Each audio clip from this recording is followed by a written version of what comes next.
tujuannya tercapai dan makin di atas angin Pioli. Sekarang poinnya udah sama Ancelotti katanya. Jumlah raihan poinnya gila loh. Total ya? Iya. Pioli udah 5 tahun ya? Bener, udah terlama kedua juga si Pioli. Iya benar. Terlama kedua yang menukangi Milan all time lo gila. Ancelotti lama. Habis itu iya. Pioli modal hoki doang.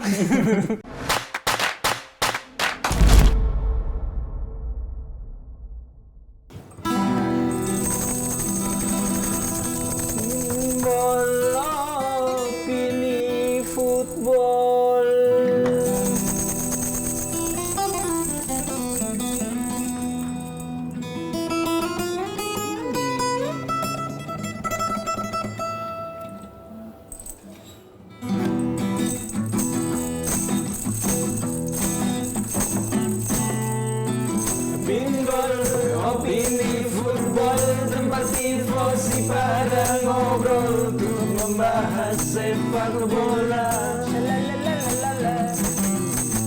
Ayo kita bahas Serie A dan juga sepak bola dunia. Tifo episode di Meta. Oi oi.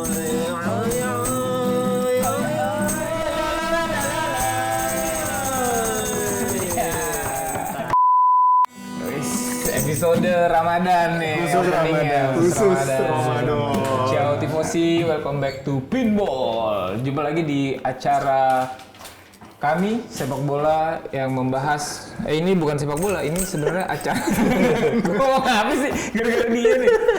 Ya, spesial ya Pinball episode Ramadan tentu saja membahas Serie A yang pastinya ditunggu-tunggu banget sama Bang Rohmat dan juga Bang Tony. Nah, di episode kali ini kita akan membahas mengenai rekap Giornata ke-28. Ucapin dulu dong, selamat selamat menunaikan ibadah puasa teman-teman semuanya. Semoga kuat sampai azan zuhur ya. Harus lanjut puasa lagi. Anak umur 4 tahun. 4 tahun. Iya, gue masih bareng sama teman-teman di sini ada Bapak Ustadz. Assalamualaikum. Nah, ini pakai topi. Fans Inter saya bang. Nih, Kaks. Dan juga bintang ada lagi. Nah, sebelum lanjut ke pembahasan, kita seperti biasa sudah mulai ada link Saweria buat teman-temannya bisa lihat di deskripsi.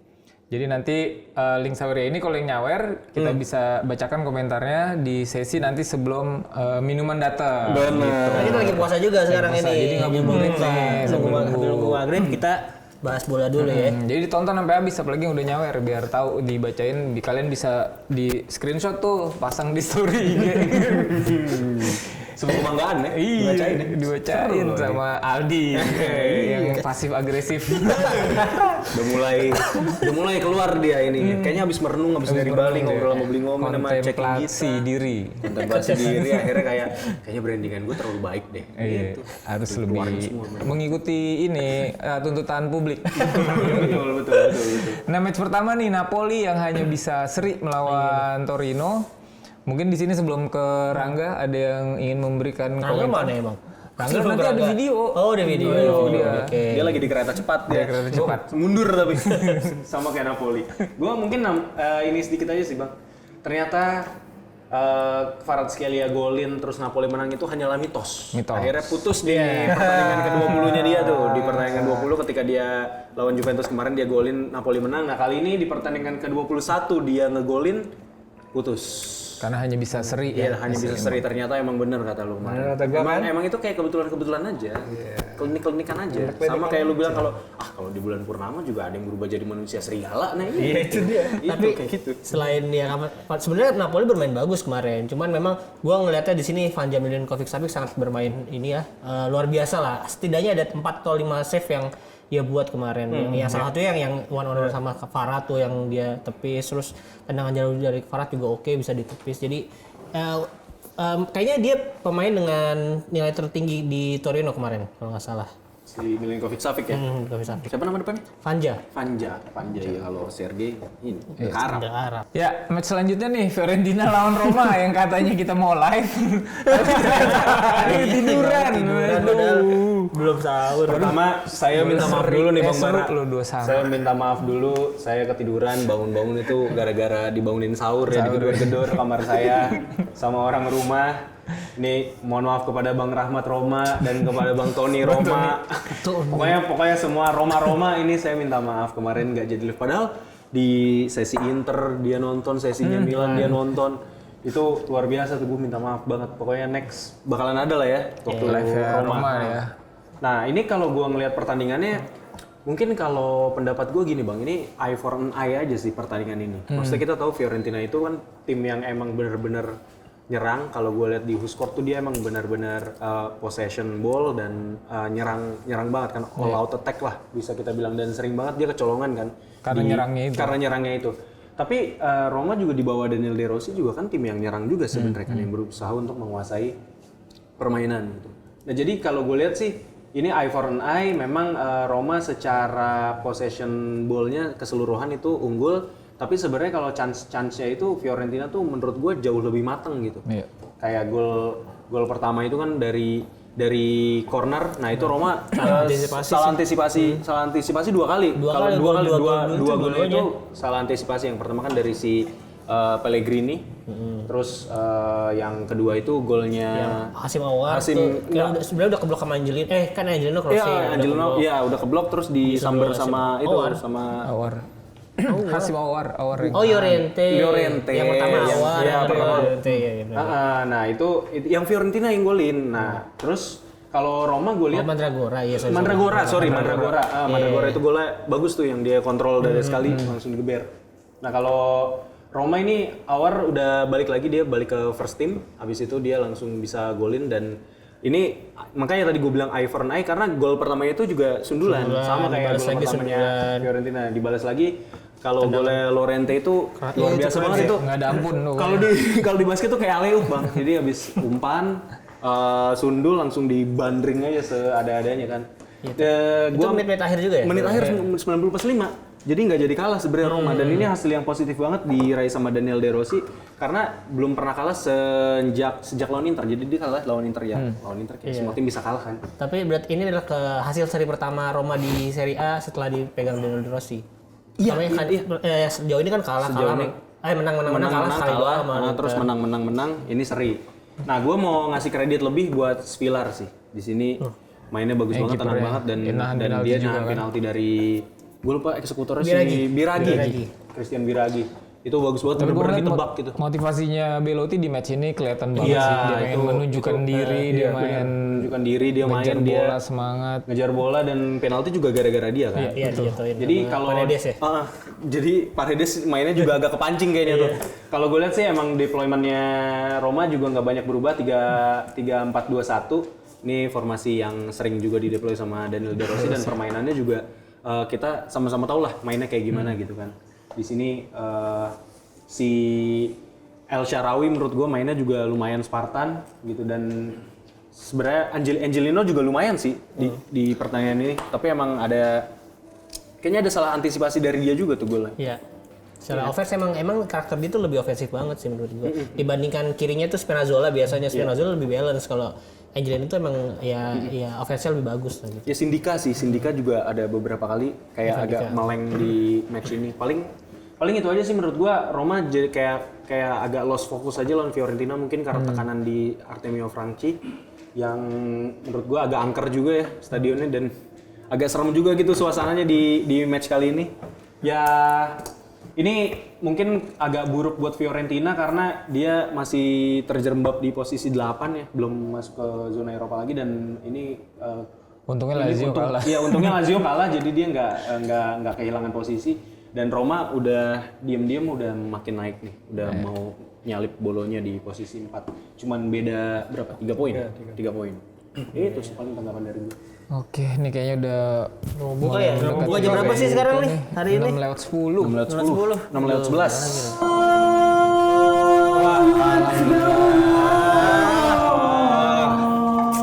Tapi belum ada panganan.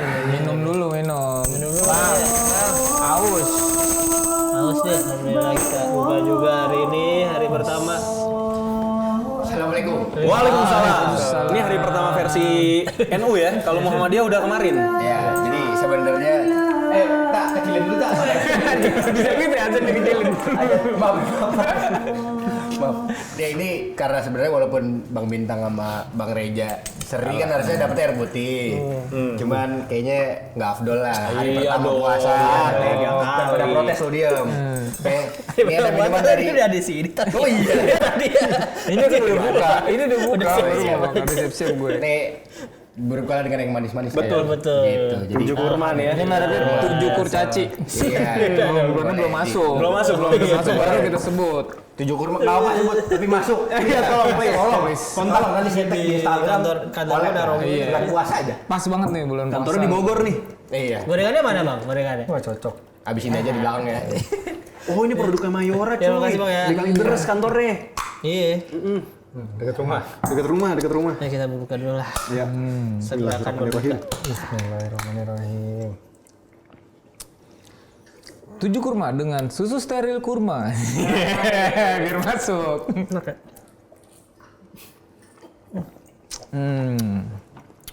Mantap buat bulan puasa kayak gantiin kalori banget, cuy. Gulanya juga ada. Sugar rush. Padahal belum naruh nih. Aduh, coba udah naruh kita. Kenapa Makin nikmat. ukurannya 189 mili? Nah, itu ada ininya tuh Itu ada filosofnya. 1 ini. tambah 8. 1 tambah 9, 11, 9. Asmaul Husna. Dengar ini. Sambil bacain deh, gue bakar rokok dulu. Bacain yang nyawer nih. Oh iya. Oke, terima kasih untuk teman-teman yang udah nyawer kemarin waktu gua sama Aldi live itu lumayan banyak yang nyawer. Mungkin ini sebuah kehormatan. Ini yang pertama kali gue sebutin adalah saudara kehormatan saya ini ada abang bawahan ini bang. Sarung ini Atas sarung ini, tangan sarung sombong. enggak, kaos kaki Lautaro. Saya bilang taruh tuh yang pas di Abang kaos kaki Milan. Lautaro. Betul kita Milan Roma. Milan Roma. Milan Roma. Milan Empoli. Enggak, dia ada, tapi waktu Inter lawan Bolonya juga ada Iya, bang kaos kaki. sarung tangan. Nah ini Saweran akan meningkat bila kualitas live streamingnya makin tertata rapi. Saya berjanji itu akan lebih rapi bang, karena di match Inter lawan Bolonya saya Itu baru minim trial. persiapan. Karena memang kami juga baru ngetes ya live karena ada permintaan juga dari teman-teman. Kita welcome buat eager to try, buat ngasih pengalaman baru. Jadi ya kami kan terus improve ke depannya. Pasti. Lalu yang kedua nih ada dari Ini coba gue bacain Oh, nih. ini Intristi nih. Ini dari Giandra Intristi ngasihnya. Kita sekali lagi nggak masalah nominal ya, cuman ini gue bacain karena angkanya unik, 11.600 karena Inter ulang tahun kemarin tanggal 19. Jadi ada komennya ada tulisan Buen Compliano Inter 116, semoga lawan Bolonya buat latihan positif untuk Atletico Madrid. Betul, amin. Thank you Bang Giandra Intristi, thank you Bang. Ini ada pebulu tangkis selanjutnya. Bang Pebulu Taufik tangkis Hidayat. legendaris dari Beda Indonesia, Abang Taufik Hidayat, pemenang Asian Games dan juga Olimpiade Athena 2004. Saatnya membuat Bolonya membumi dan berhasil kemarin ya. Ya. Forza Inter 116. Terus ya Tang, ini bacain nih Tang, ini siapa nih? Ini ada dari orang dalam. Ini mah. Anjing. Nyawer buat ngata-ngatain Reja doang. Iya, yang gue kasih tahu ya dari Rangga ya ada bla bla bla @gmail.com. Besok belajar stream yang bener ya. Mas Reza tuh udah nunjuk Mas Reza. Siap Mas Angga. Ini bawahnya lagi nih dari temen nih, kawanannya juga nih. Optis. Masih satu grup, Iya. satu grup. Streamer Katro. Ini katanya match pertama nih pasti ya. Iya, Masih berantakan pertama banget nih. nih. Hancur banget, kampret. Selanjutnya Aldi bacain tuh Di. Ini ada sarung tangan Ian Sommer. Kemarin ada tadi Kosek Lautaro sekarang sarung tangan Ian Sommer katanya make Serie A great again. Tuh. Tapi lo tau gak Di? Sarung tangan yang Sommer ini pasti masih mulus dan wangi. Iya, soalnya Karena jarang dipakai. Benar, jarang kepake lebih tepatnya. Tapi di pertandingan ini dipakai nih, coba Bang. Di pertandingan ini kayak kerja keras sih. Nggak gue pengen bikin akun itu juga. Iya juga sih. Sempak yang bisek. Longgar gede banget itu. Oke, terima kasih teman-teman yang udah nyawer. Nah, semoga menambah channel kita makin maju dan juga tentunya tadi balik lagi make Serie A great again. Karena Amin. memang tujuan kita harus berkolaborasi sama-sama. Kita ke jauh-jauh ke Bali, kemudian nanti next mungkin sama yang lain-lain ya. Kalimantan ya, Kalimantan. Rote. Tujuannya tuh hanya membangkitkan gairah supporter Serie A supaya kita juga bisa semakin maju dan tidak kalah perkembangannya dari fans-fans ya. Kalau liganya sih gue yakin Serie A masih tetap di atas. Cuma paling nggak fansnya kita ada suaranya lagi nih di Benar. kawah Chandra di muka persupporteran di Indonesia. Nah ini next match Bolonya lawan Inter yang hanya bisa menang 0-1 lewat golnya tadi Jan Bisek Didi. Ya. Akhirnya Inter bisa menang kembali di Renato Dall'Ara setelah terakhir kali menang itu zamannya Conte 2020-2021 di mana Inter akhirnya juara di musim itu. Nah, kayak ini kan terulang lagi nih untuk bintang keduanya. Dan yang gue lihat sih memang kemarin Inter memang tidak terlalu bermain bagus ya. Iya. Kita live streaming ya. Gue juga nonton nobar sama teman-teman IC Cikarang. Itu ya gue lihat bolanya jelas menguasai pertandingan. Dia dalam ball possession sangat kuat.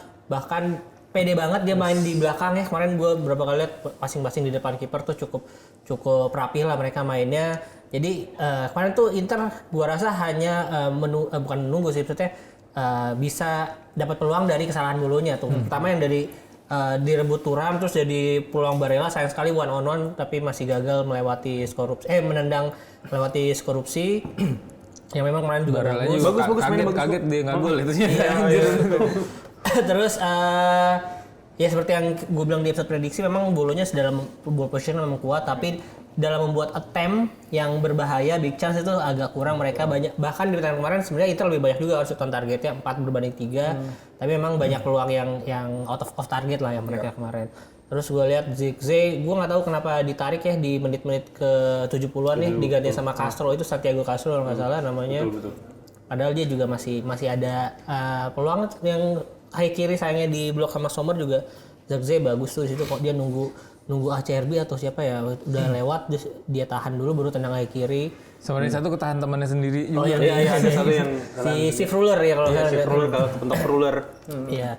Nah, tapi di sini ya kalau masalah gol memang golnya dari Bisek umpan dari early cross-nya Bastoni yang memang musim ini udah beberapa kali dilakuin itu dan kemarin berbuah asis yang sangat cantik sih menurut gua Bisek. Jadi operannya dari LCB ke RCB tuh. Jadi dengan skema yang seperti Inzaghi buat kan kemungkinan itu bakal sering terjadi juga di pertandingan ke depannya tuh, di match-match ke depan. Dan untuk kalian yang mempertanyakan selebrasinya Bisek, kemarin kan hampir diprotes juga kan. Dia selebrasi kayak gini, terus segini. Nah itu kalau kalian nggak tahu itu selebrasinya Carmelo Anthony, pemain NBA. Nah itu mungkin agak dianggap sedikit apa? Kalau ini musuh tuh agak provokatif ya, tapi itu bang dia ngikutin selebrasinya Carmelo Anthony aja. Dan ya di babak kedua atau praktis Inter hanya bermain menunggu defense doang ya. Ya mungkin itu sebagai latihan lawan Atletico Madrid besok. Benar. Tapi dengan sistem yang udah jalan, seorang Bisek yang baru main, maksudnya istilahnya di pemain rotasi lah, bisa juga bermain dengan kayak itu adalah pemain inti gitu, bisa maju tetap ngegolin. Itu keunggulannya Inter di musim ini bang menurut gua, dan walaupun emang secara serangan Inter itu nggak bagus, tapi pertahanannya itu bagus banget. Iya. Zirkzee menurut gua mainnya cerdas di sini, tapi emang kayak ACRB jauh lebih cerdas dibanding Zirkzee, jadi dia kayak menggunakan pengalamannya untuk nunggu gitu, untuk ngelihat pergerakannya Zirkzee dulu baru bereaksi, bukan sebaliknya gitu. Jadi Zirkzee nggak dikasih kesempatan untuk melakukan reaksi dari pergerakannya ACRB gitu. Kalau gue lihat itu jadi cukup solid. Dan Jan Bisek juga selain golnya juga dia layak karena jadi MOTM karena defense-nya juga tenang banget kemarin gue lihatnya. Dia beberapa kali berhadapan dengan Salamakers. Ya agak sulit dilewatin gitu sama Salamakers. Terus bola-bola atas dia juga cukup dominan karena memang posturnya tinggi. Dan ya dua pemain yang sangat bekerja keras kemarin sih gue lihat ya duo Jan Bisek sama Jan Sommer kemarin dua-duanya. Iya itu dua-duanya lumayan kerja keras yang jarang-jarang terjadi. Yang jarang-jarang terjadi di pertandingan sebelumnya dan kali ini ya begitulah. Tapi dia nggak jadi di Kamerun kemarin kan? Oh ya, si Bisek nggak jadi. Kayaknya berarti sampai jumpa di Euro lah. Tapi gue tambahin sedikit, tapi gue suka Bolonya itu semangatnya sebenarnya untuk ngalahin Inter loh bang. Jadi ketika dia bermain emang bukan bermain untuk nggak kalah, tapi emang nyari menang gitu. Ya walaupun hasilnya ternyata berkebalikan ya. Tapi emang kayak Bolonya tuh salah satu tim yang nggak takut sama siapapun. Iya benar. Kayak lu bayangin deh, meskipun emang Bolonya di musim ini posisinya kuat ya, tapi gue nggak nyangka sedominan ini melawan Inter. Dengan kesempatan dan posesi yang timplangnya. Iya nggak kayak Juve. Iya berarti dia emang harus gitu kalau menang lawan Inter. Berani megang bola dan walaupun ya mungkin ada banyak yang bilang ini Inter rotasi, tapi waktu lawan Salernitana, Atalanta juga sebenarnya rotasi juga, tapi Inter masih bisa menghadapi tim-tim itu dengan baik. Ini memang gua nilai sih Bolonya juga bermain bagus kemarin. Dan Thiago Mottanya oke lah. Bener, dan Bolonya juga ada sedikit melakukan pressing sih kalau gue lihat. Emang pressing itu emang makanannya Inter di musim ini. Jadi kalau bahkan Simone Inzaghi tuh kalau nggak salah pernah ngeluarin statement kalau lu emang ngelakuin pressing ya udah kita bisa kalahin gitu. Kalau nggak salah gue ngeliat juga kayak defensive line-nya si Bolonya tuh juga nggak rendah sebenarnya, cukup tinggi, hampir di setengah lapangan, maksudnya setengah lapangan kurang dikit. Tapi Inter sulit banget buat cari nembus, buat passing ke ruang-ruang kosong tuh agak sulit.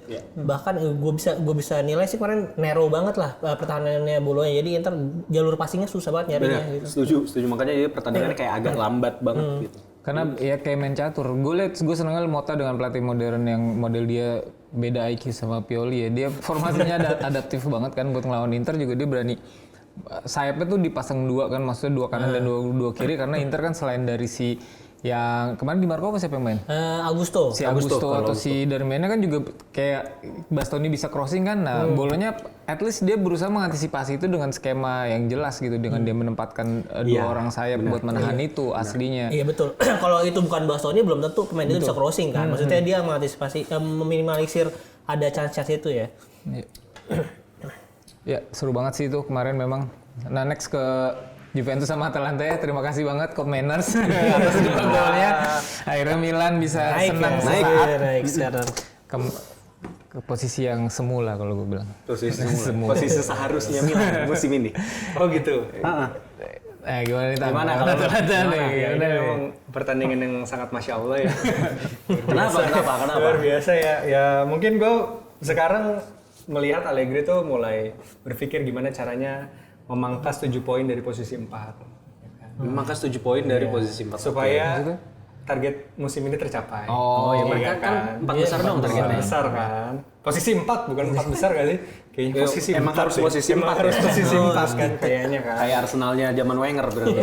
Ya jadi teman-teman masih ada 7 poin lagi, doakan aja ya supaya target itu bisa tercapai. Nah, kalau gue ngelihat dari pertandingan ini sebenarnya Juventus tuh kecolongan dari 2 opportunity Atalanta yang luar biasa bagus ya. Maksudnya Atalanta memang oportunis, tapi oportunis yang bagus gitu, bukan yang kesempatannya bukan yang diada-adakan ngasal aja gitu, tapi sangat terukur kalau kita lihat. Karena gol pertama set piece-nya itu gue yakin udah di model latihan itu. Model latihan. Itu udah dirancang sedemikian rupa dan memang ada kelengahan dari pemain Juve yang nggak berhasil menjaga posisi Kopenhagen ya. Dan itu ya mengagetkan sih, kayaknya penonton pun nggak ada yang sadar bahwa set piece-nya akan dioper ke mana. Gue pun nggak sadar itu. Iya kan, itu Kopenhagen sih memang kosong, cuma mungkin semua mengasumsikan bolanya bakal langsung ditendang. Skamaka yang itu ya. Tapi gue lupa ada pergerakan dari siapa yang bikin juga Skamaka gerak. Iya, jadi kayak nge-screen gitu loh di basket. Iya. Dan kayak narik pemain belakang juga kan di sisi kanan, makanya Kopenhagen bisa berdiri kosong di situ. Itu bagus banget set piece-nya. Dan gol. Tendangannya juga nggak kalah bagus. Dan itu mungkin kalau kalian ingat di final di perempat final Piala Dunia Argentina lawan Belanda. Nah itu posisinya mirip-mirip di situ.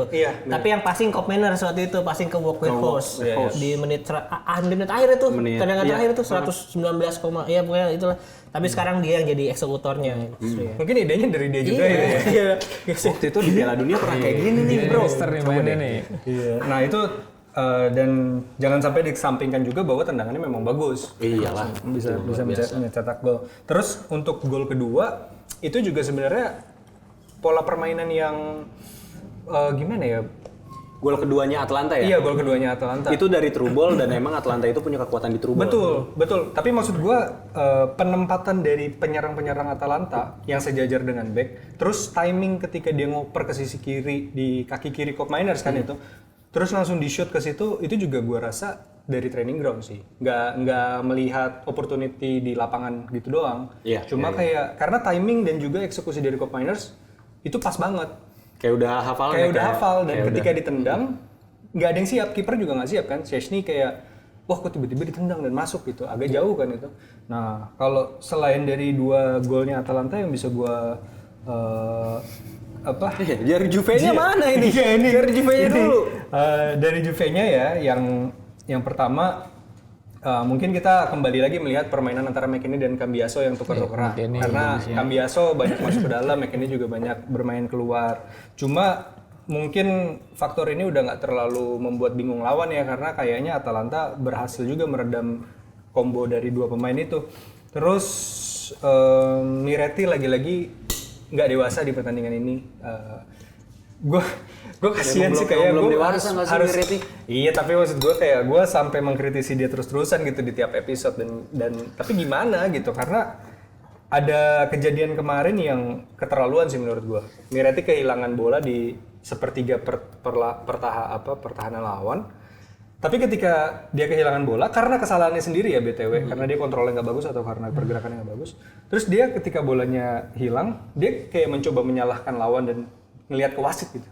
Woi, masa bolanya direbut gitu.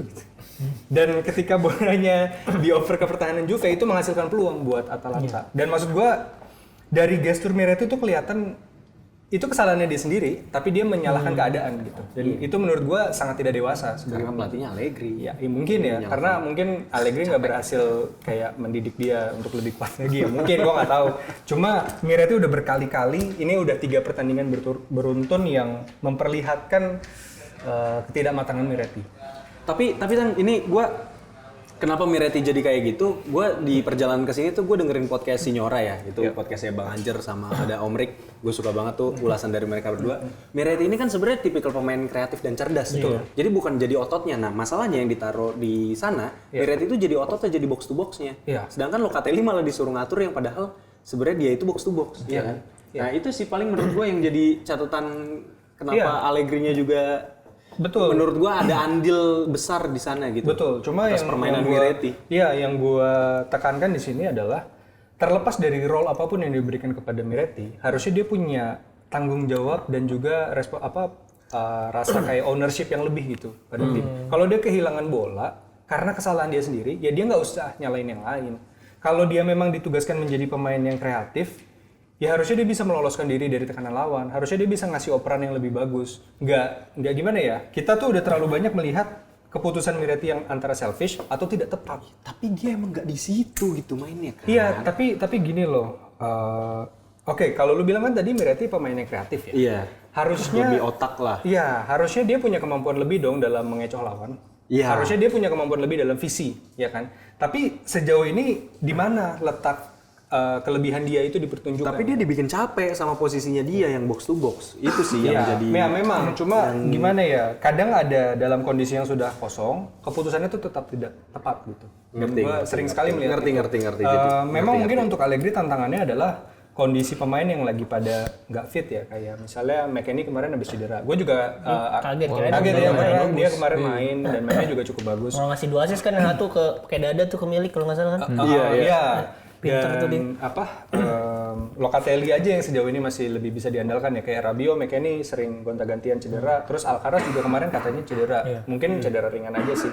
Cuma ya memang itu tantangan buat Allegri. Tapi seharusnya justru ini menjadi motivasi lebih buat Miretti menunjukkan performa yang lebih baik gitu. Kita doakan di bulan puasa ini Miretti bisa lebih perform. Dan gue nggak maksudnya nggak mengkambing hitamkan Miretti dan menyalahkan itu semua ke dia, enggak, karena memang Juventus dari segala lini kurang bagus kemarin, meskipun bisa menciptakan 2 gol. Dan ada juga kayak pas di menit akhir Kane sama Gatti rebutan bola ya.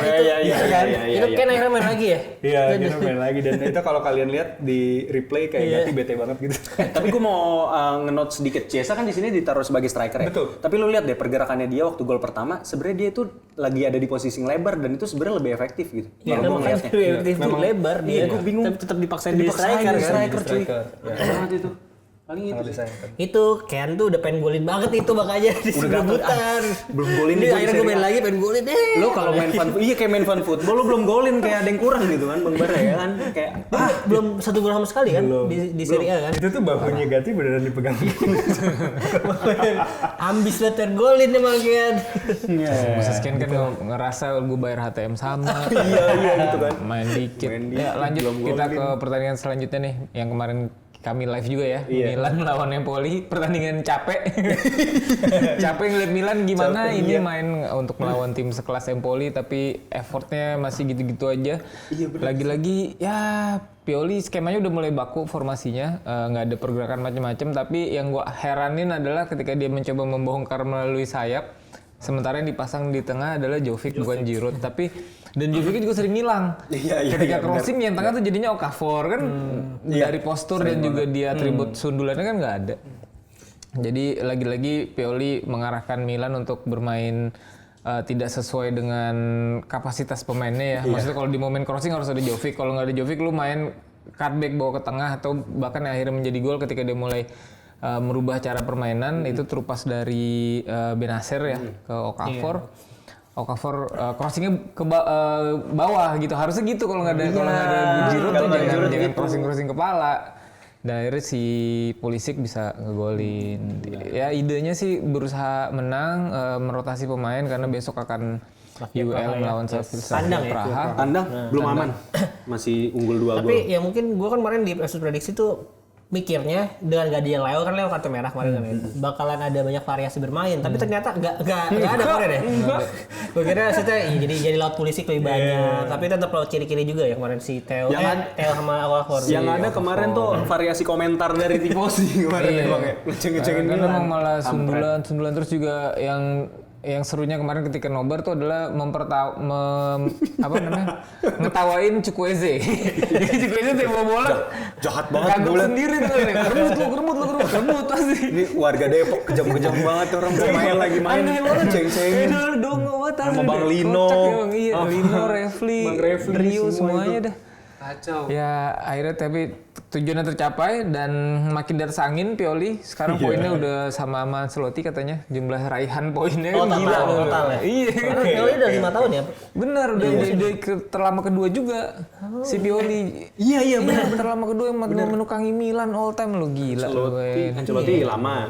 Habis itu Pioli modal hoki doang. Tapi kalau kita tahu ini Diego Simeone juga udah 12 atau berapa belas tahun ya di Atletico Madrid kan. Nah siapa tahu Pioli juga harusnya lama selama itu juga. Oh itu doa fans Inter emang. Sarung tangan yang Sommer. Doa kaos kaki Lautaro. Tapi gue mau ngasih kredit juga Bang buat Ismaji Walukiewicz sama Luperto. Itu jadi tiga defender Empoli ini menurut gue itu benar-benar bisa mengantisipasi semua crossing yang dilakukan oleh Milan gitu. Baik dari low cross ataupun yang lob crossnya gitu. Terus ketika ada Pulisic mencoba untuk cut inside ke tengah, itu sebenarnya bisa ditahan sama si Male sama si Fazzini juga. Si Zurkowski juga rajin juga ikut bertahan. Jadi gue ngerasa emang Empoli ini sengaja untuk numpuk pemain di belakang untuk ngandelin counter attack yang ngarahnya selalu ke Niang, tapi untungnya Tomori sama Thiaw menurut gue cukup baik dalam mengantisipasi, jadinya Niang nggak bisa megang bola di depan dan nahan untuk nunggu reinforcement dari pemain-pemain Empoli yang lain. Tapi Tomori udah sehat lagi ya? Udah. Dan pertandingan kemarin apa sebelumnya udah main juga sih? Enggak, baru kemarin. Baru kemarin kan akhirnya balik lagi. Cukup bagus dibanding Thiaw di match pertamanya gitu. Ya ini Empoli karena keterbatasan materi aja sih. Kalau ini bolonya udah pasti beda. Malah idenya di atas di dalam kepala pelatih udah ada seperti itu. Cuma memang ya udah yang lu cuma punya Niang gitu kan. Iya itu kalau ada Zerkzee mungkin lain cerita. Iya. Ya tapi harus disyukuri lah Milan bisa posisi 2, bisa berpuasa dengan semangat ya Milanisti. Nggak bad mood. Nah gimana nih menurut tifosi semua, kira-kira apakah setuju dengan obrolan kami ataukah mau sawer dan dibacakan minggu depan? Ya kan bisa juga, atau komen di bawah, kami pasti membalas karena kami pengangguran ya. Enggak dong. Tapi gue sebagai fans Inter di bulan Ramadan ini gue mendoakan seluruh tim Serie A menang semua. Amin. Kita di Milan, Inter di Eropa ya. Enggak di Serie A, enggak apa-apa menang semua. Inter juga menang, lagi Juve juga menang, Milan juga menang, jadi ya sesuai schedule lah nanti perayaannya. Gue pengen Milan kalah deh. Jadi maksudnya schedule-nya biar nanti pas derby ya emang aja. Itu emang ditunggu sama fans Inter tuh. Buat fans Milan ngeri, mending ngalah aja deh besok. Ya thank you tifosi yang udah nonton episode kali ini. Jangan lupa di subscribe dan juga nyalakan lonceng biar nggak ketinggalan episode selanjutnya. Jangan lupa juga di follow Instagram kami dan TikTok di @pinsport.com untuk mendapatkan berita-berita olahraga yang ter-up to date. Oke, gitu aja dari kami. Gua Bintang, Aldi dan Reza. See you on another episode. Ciao. Assalamualaikum. Wassalamualaikum warahmatullahi wabarakatuh.